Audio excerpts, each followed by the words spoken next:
Di sini kita mau review hasil pemasangan Smart Dashboard Lock SPIS DL04 Pro. Di sini untuk membuka manual bisa via tombol.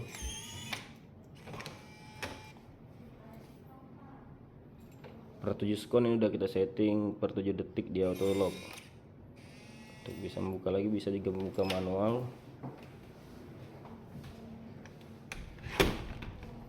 Auto lock 7 detik.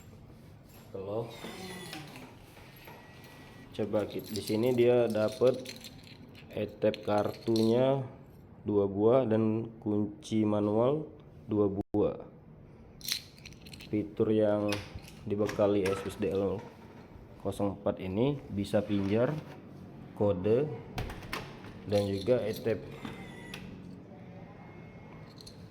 Di sini pastikan untuk kalau membuka dari handphone atau dari aplikasi SPIS, aktifkan Bluetooth, lalu buka aplikasi SPIS yang tadi, registrasi dulu sebelum kita, kalau belum ada akunnya. Nah, di sini kita bisa membuka atau menutup kunci dari aplikasi. Untuk membuka dari aplikasi dan berhasil. Kalau kita mau mengunci lagi bisa dari sini, tekan kunci itu membuka. Kalau kita mau mengunci lagi bisa dari aplikasi. Oke, ya auto lock kita buat untuk kuncinya per 7 detik auto lock. Kembali lagi di ini tadi.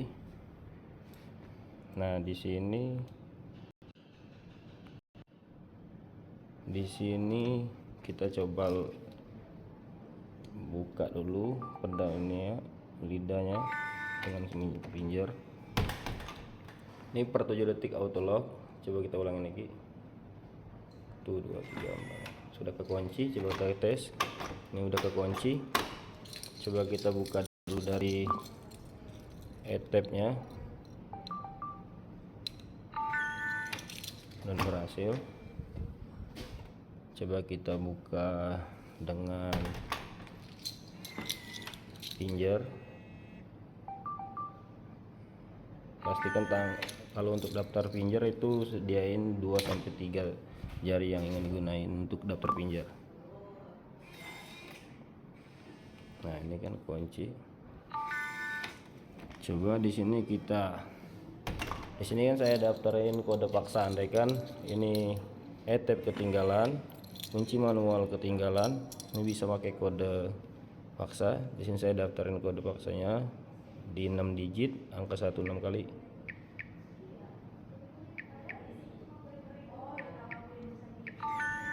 Dan berhasil, bisa kebuka. Dan coba kita tutup lagi. Nah, kalaupun tadi kita mau buka kunci manual ini bisa dibuka di bagian casing bawah ini, ditarik, putar ke bawah. Untuk buka lock dengan kunci manual bisa putar ke kanan.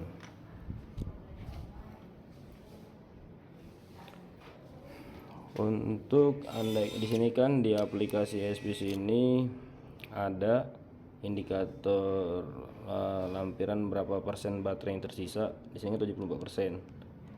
Andaikan kita mau ganti langsung baterainya, bisa dengan baterai A2 4 butir. Andaikan misalnya mau bisa dicas, bisa dengan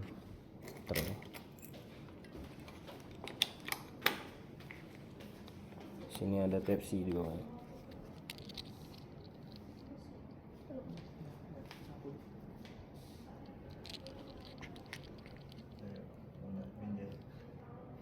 Oke. Ibu ada